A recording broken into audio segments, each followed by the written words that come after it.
Hi, Rabbi. How are you? I'm doing well. How are you? Baruch Hashem. I was just in a bris. They had a Wow. bris that delayed, and a very close friend of mine. A year ago he had a baby that unfortunately did not make it, and now he Baruch Hashem had another baby, and we had a bris in the Ambassador Friedman's home. So everything Wonderful. was delayed, and now it's after Shkia, but it was just right before Shkia. Wow. Ambassador Friedman's a good friend of our shul. I know. I told him I'm going on a Zoom here, so I have to run out of his house. So he sent Wonderful. regards. Wonderful. Thank you so much. I'm just going to briefly introduce you. I don't think you need any great introduction, but I'm going to introduce you in a slightly different way than perhaps others who have spoken to you online. Towards the end of February, Eli Beer, who is the head of United Hatzalah, was here in Beverly Hills, and he was at our shul for Shabbos, and he had a highly successful fundraising banquet at the Beverly Hilton. I think it was the last major event that he did before, in fact, the largest and banquet fundraiser that took place in Los Angeles before the COVID-19 pandemic hit the West Coast and in a major way. And we had him here for Shabbos. We had as our guest somebody who was a board member of United Hatzalah, Alan Dershowitz, and he gave him a good shout out. We had a beautiful luncheon. Alan Dershowitz spoke. You see, here in the United States, we were much more concerned about the impeachment process than we were with COVID-19. Sadly, we have suffered the consequences. And one of the people who suffered the consequences was none other than Eli Beer of United Hatzalah. But I'm not going to get to that yet because, the headline of this particular discussion was Lifesaver Whose Life Was Saved. That's how we've titled it. Have not taken out a copyright, by the way, Eli. You can use that title. As you know, I'm a wordsmith, so and you're welcome to use it. I don't charge a fee. But Okay. we are delighted to welcome you. We try to have weekly discussions with people outside of the community, and you are a dear friend of the Beverly Hills community. Many of our members are thoroughly supportive of your incredible work. So before we get to talk about about your COVID-19 experience, what I'd like to do is I'd like those who are perhaps not familiar with who you are and what you do to hear from you about how you started United Hatzalah and how things are going, a little bit about the concept. We see Hatzalah, we know what Hatzalah is, but I think no one could give a better introduction than you as to what it is that Hatzalah does and what your role in that has been and remains. And then we're going to talk about your experience. So Eli, over to you. Thank you, Rabbi Duner, and it's a great honor to see you in Los Angeles from Israel here. And I just want to say it's really one of my last memories of my beautiful Shabbos in America was in your shul. Such a beautiful shul, and the message that Alan Dershowitz gave in shul was so powerful. And he had a judge. I forgot the name of the judge that was in your shul as well, from the 9 districts. What?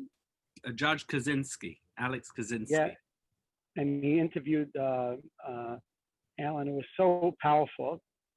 And then a few days later, I was in a banquet that we had in Beverly Hilton. It was wonderful, and Jay Leno did a great job, and everything was great. And everyone was talking about the COVID and everything, but it was so far away from everyone, so far away. So it was great. It was a great Shabbos by you. Thank you for the hospitality. We're waiting for your return visit. We look forward to your return visit. God willing. And you had a few members of the Satmar community in Brooklyn that came to visit. And I think you turned them to be Zionists that Shabbos. That's correct. I spoke about it. Absolutely. Exactly. Yeah. So I'm just going to start with a very short introduction to United Hatzalah. I started it when I was 16 years old. When I was 6 years old, I grew up in Beit Vagan in Jerusalem, and I experienced the number 12 bus attack, a bomb attack that blew up in the middle of the neighborhood, 1978. and that influenced me for the rest of my life. And when I was 15, I went to volunteer in an ambulance in Israel, and then I saw so many people waiting for an ambulance, and we were the ambulance crew that used to come after 15 or 20 minutes on average. And I realized that things don't really happen when an ambulance comes. We come there too late. And then a 70-year-old boy choked on a hot dog, and it took us 21 minutes to arrive. The mother was hysterical and crying and begging us to save her son. We tried everything we could, and a doctor came in and he said, he checked the kid, and he worked with us for a while, and then he said, just bring a sheet to cover him. And that moment was the worst moment of my life. And I realized this doctor who lived a block away saw the ambulance parked there. He just came to help us. If he would have known 20 minutes earlier, he would have saved him. And that's where the idea started. So we were 15 volunteers who right away I recruited these volunteers who were EMTs, and we even had a doctor who wanted to volunteer as well. And the idea was to respond to ambulances before they arrive, ambulance calls. So the first person I treated was a 70-year-old man who was hit by a car. And I ran there by foot, and I had no medical supplies on me. But I heard the walkie-talkie saying the address. I just got there, and people surrounding him, no one did anything to him. He was bleeding from his neck. And what I did is I took my yarmulke off my head, my kippah, and I folded it, and I pushed it into his neck, and I stopped his bleeding. And 2 days later, I get a phone call from his son, and he says, are you Eli? He said, my father was treated by you, and you stopped his bleeding and saved his life. And he woke up in Hadassah Hospital. He would like to thank you for saving his life. And that was the best phone call I ever got in my life. And I said, could I come over to visit him? He said, of course. I came to Hadassah Hospital, which is in Ein Karim, and he gave me such a great hug. And I saw after he took off his hands from that hug, I saw he had a number on his hand. And that changed my life forever. And I realized that it's so easy to save someone if you get there in time. You could be the best professor in the world, but if you don't get there on time, you're not going to help him. You're not going to save that person. You can't reverse death. You can't reverse brain damage. And we got a mission of 90 seconds response. And we started with 15 volunteers. And we started these motorcycles that travel all around with volunteers. And they get there so quick. They have all the medical supplies on them. They're ambucycles.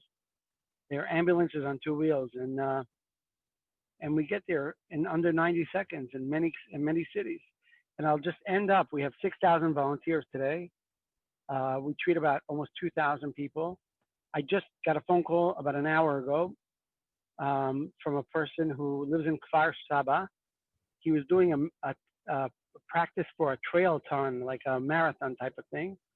And he's a young guy, he's 50, I think he's a little over 50. He was running, he got a cardiac arrest while he was running here in Tel Aviv. And he lives in Kfar Saba, and everything is healthy by him. He's a normal guy, and he collapsed. But we had one of the volunteers on the ambucycle who was very close. He responded to the emergency. He did CPR on him. He shocked him 4 times with a defibrillator. This person said thank you to me for saving his life. And this brought me into a flashback of what I did when I was 16 years old. So this is the beautiful part about it. Over 5 million people were treated by these volunteers. Fantastic. I want to begin, and we're going to go back to this later, by saying that those of our viewers who wish to help and support United Hatzalah can either email me, rabbi@yinbh.org, or we'll also have on the comments section of the YouTube, we'll have details of how to donate money to United Hatzalah. So please go to the comments section, and we'll make sure that you can direct your money to support the wonderful cause that is United Hatzalah. But I want to now digress, if I may. We'll come back to Hatzalah, and we're going to talk about it again. But you left California, you went to Florida, and it seems that at some point you came into contact with somebody who had COVID-19. And as you know, anybody who's watching this knows that unfortunately the United States was quickly caught up in the grip of this deadly epidemic, and we're only now beginning to emerge from it. But you were one of the first and most prominent victims of COVID here in the United States. and you were quickly admitted to hospital in Florida. Now, after a week in hospital, the doctors told you that you need to be intubated. What goes through your mind when you hear something like that? I mean, you are somebody who understands medicine, you understand emergency care. What was going through your mind at that stage? So when the doctor came over to me, it was a Friday afternoon before Shabbos. I was there 4 days. It was after Purim. I was in California 2 weeks before, and I traveled a lot. I was in England between Washington. APAC was right after the event we had in Washington, in LA. And then I went from there to England, and then I came back to Miami, and I was fine. And all of a sudden I had fever, and then I was there 3 days in the hospital after I had fever and I had a short of breath. And the doctor says I have to medically induce you into coma. And that freaked me out because I know what that means. I did it with my volunteers hundreds of times, if not more. And we always do it when people's situation is very, very bad. So I called one of my very close friends, Avi Rifkin, who's a top professor in Hadassah. He's the head of the trauma unit in Hadassah. I said, what should I do? He said, if you could fight not to go into a ventilator, do it. Because 95% of the people in America are not surviving a ventilator. And he says, don't do it. So I told the doctors in the hospital, I don't want to go into a ventilator. They said, you know, your situation is so bad, you have no choice. My oxygen level was under 60% in the pulse oximeter. So it was very bad. So I didn't know what to do. And the doctors they argued with me. So I called a doctor in Miami, Dr. Zev Neuwirth. He's a top doctor. He's a Marines doctor, a trauma doctor as well. He says to me, Eli, do they have any ventilators available? I said,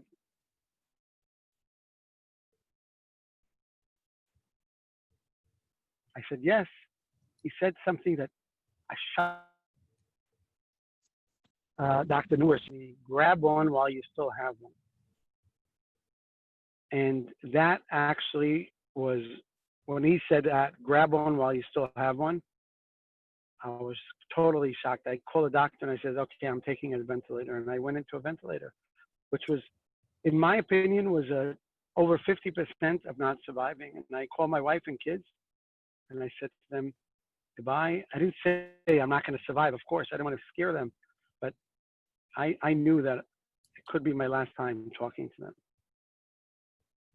So you're speaking about your family, and it's I don't want to push you on that, but how did they cope during the weeks that you were intubated and under an induced coma?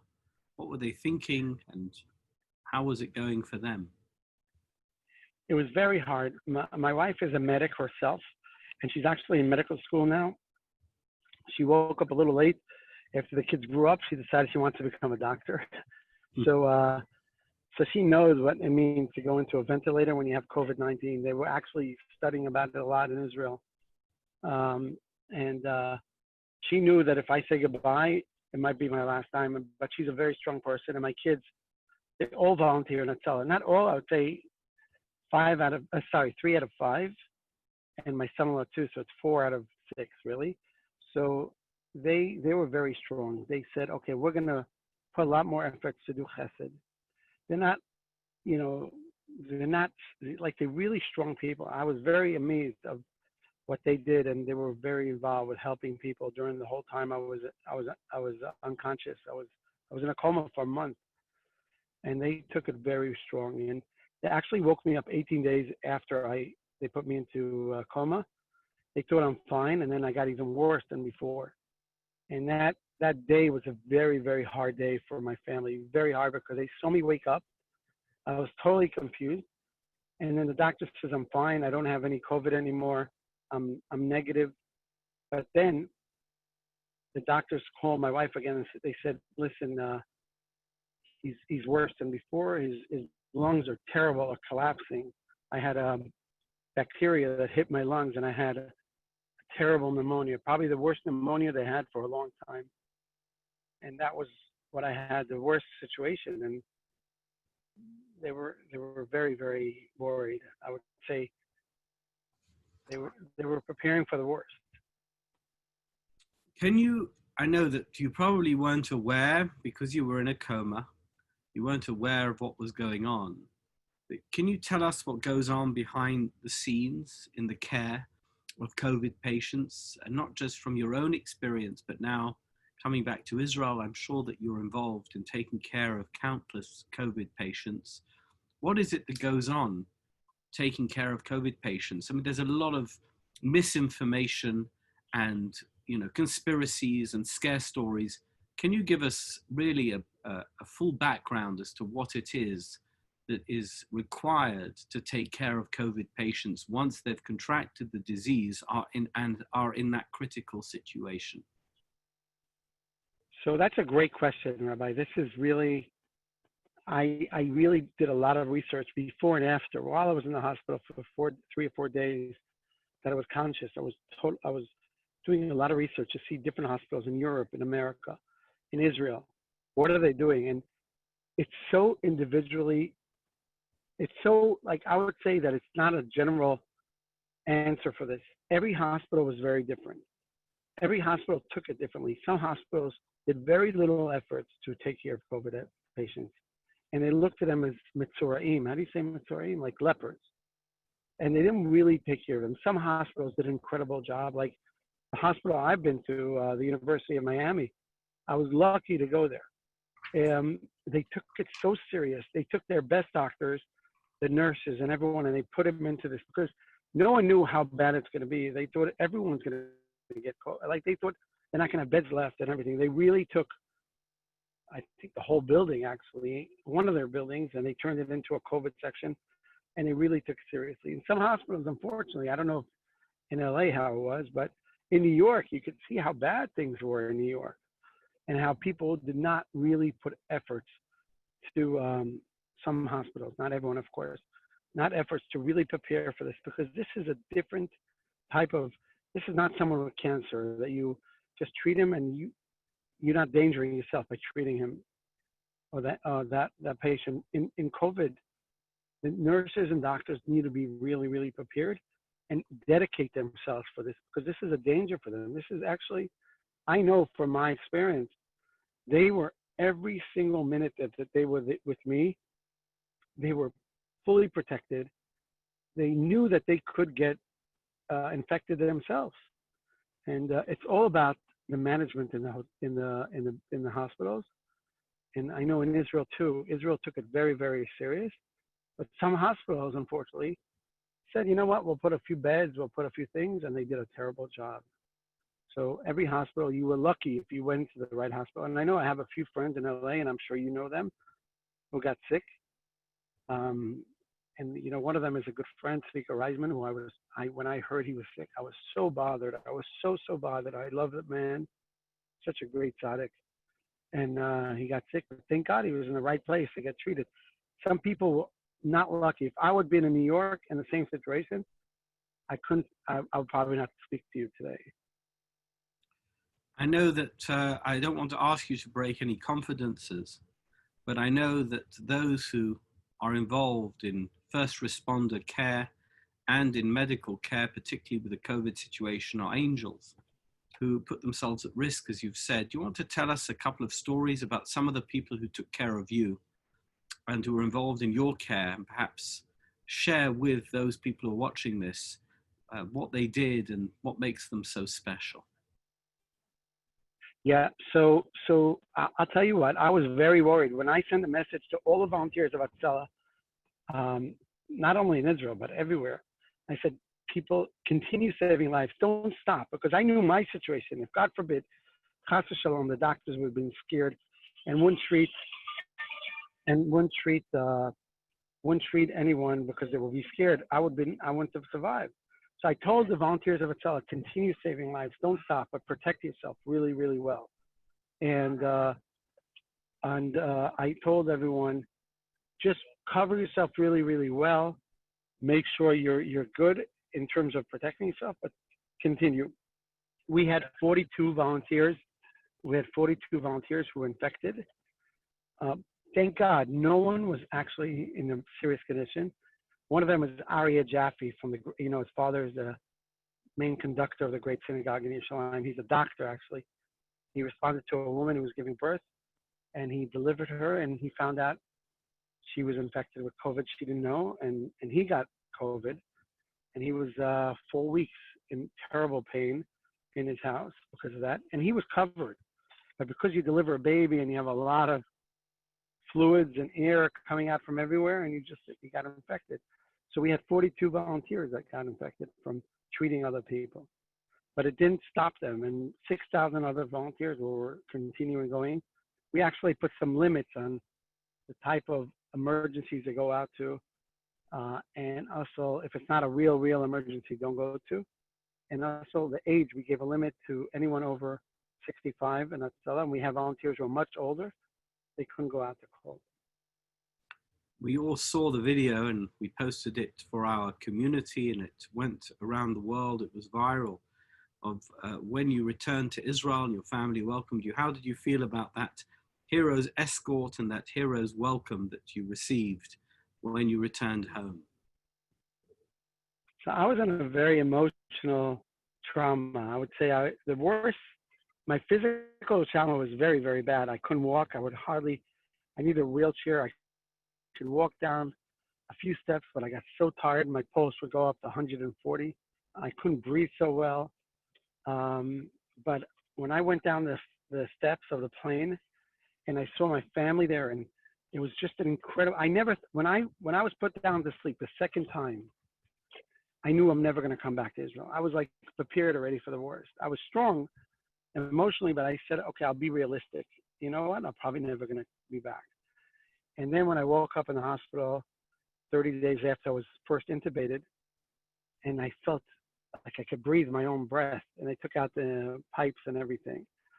And I said, okay, how do I get back to Israel? And a miracle happened, and wonderful angels who I love very much, Miriam and Sheldon Adelston, they send a plane to send me to Israel. It was impossible for me to go back otherwise.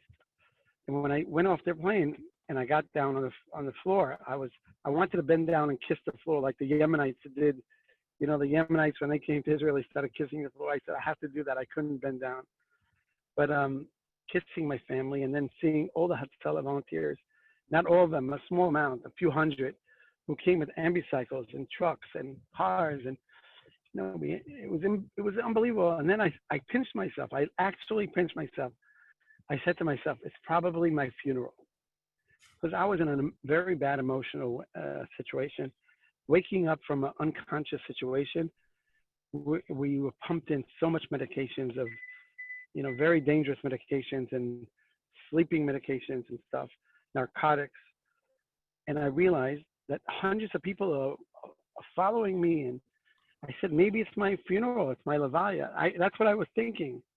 And then I pinched myself really hard and I saw I'm alive.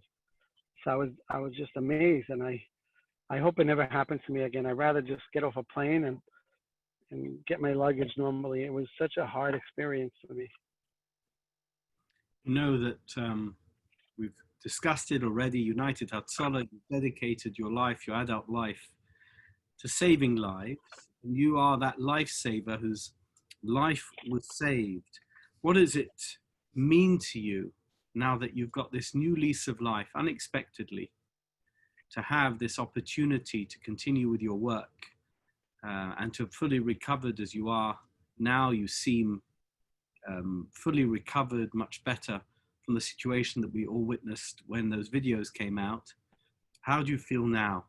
Where to from here for Eli Beer? Well, I want to come back to Yeshua. I have to come back to Beverly Hills.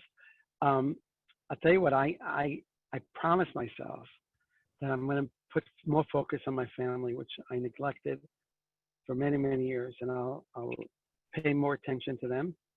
But on the other hand, I promised myself that whatever I did till now, I want to do more efficiently and grow. I want to make sure no one dies waiting for help. So many thousands of people die every day, not only in Israel, but everywhere, waiting for an emergency ambulance or doctors, whatever it is, to help them. And my whole goal in life was always, since I'm a child, if someone at Chas v'Shalom needs help, we'll be there in less than 2 minutes. So I'm building the system for the future of Am Yisrael's safety to make sure that United Hatzalah will be everywhere and get there fast enough that no one will have to pay for his life. And I saw how much people were praying for me and davening for me, and I'm sure your shul and you and people, and I know I spoke to a lot of members of your shul, how much they were davening. And I want to make sure that COVID is one sickness, but what about heart attacks and strokes and car accidents and people, just regular people crossing the street and a car hits them. Many of them don't survive because they wait too long for help. And that's my goal, to make sure I don't know if I could, reach my goal that no one shall die, but many more will be saved and otherwise will not be saved if it wasn't for these people.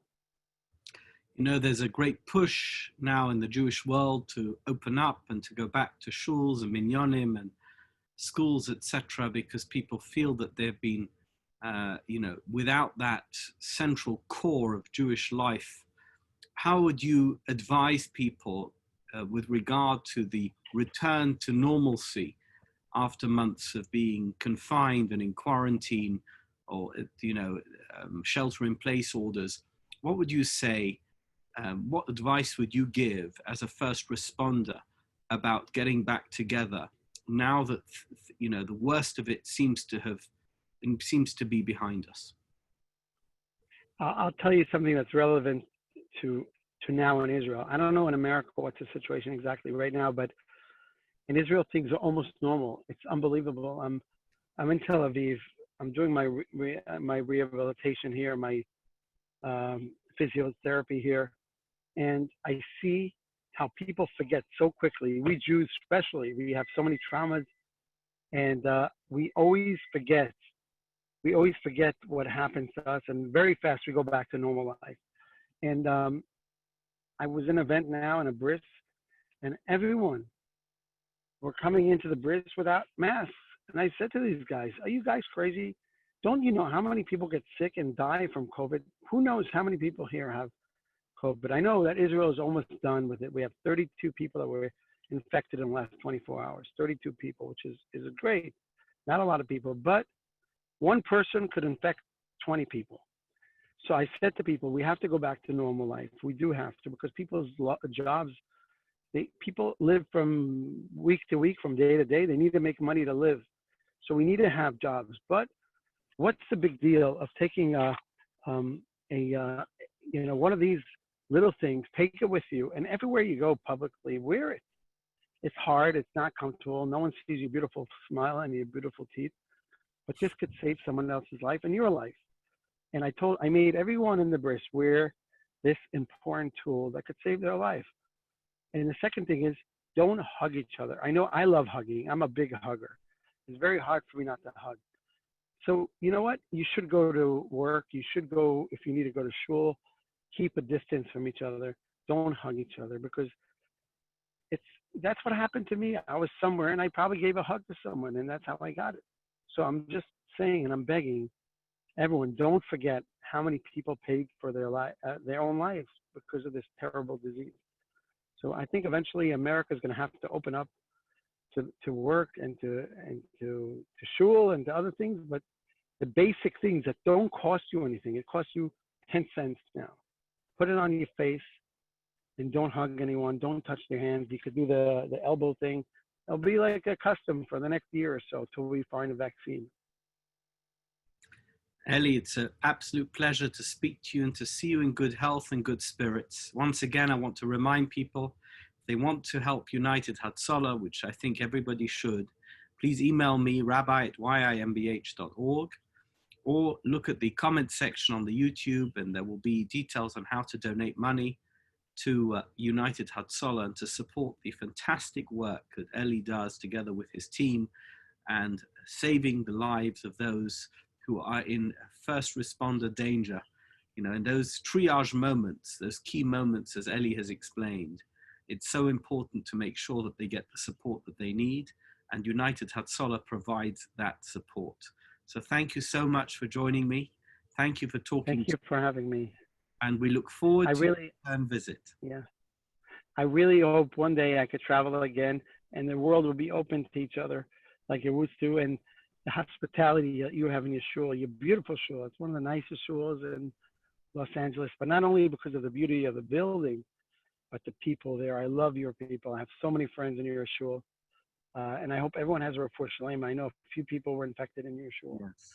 So everyone should have a full refuah shlema. No one should pay a high price for this terrible disease. And continue the great work you do. And I know your son is supposed to go to the army. I don't know if he went to the army. Right. He's about to. We're working through the process of getting him to Israel. He's going to be in Tzahal starting, I believe, in August or September. Well, let him know that I'm here. If he wants a good Shabbos, we have, unfortunately, very good food. Look at me. I'm a testimony of my own wife's food. So tell him if he wants a good Shabbos meal, he's always invited. Thank you. Anyone from your community is invited for Shabbos meal. We look forward to seeing you soon. Thank you so much, and thank you to all our viewers. All the best to you. Thank you so much. Chag Sameach. Chag Sameach. Take care.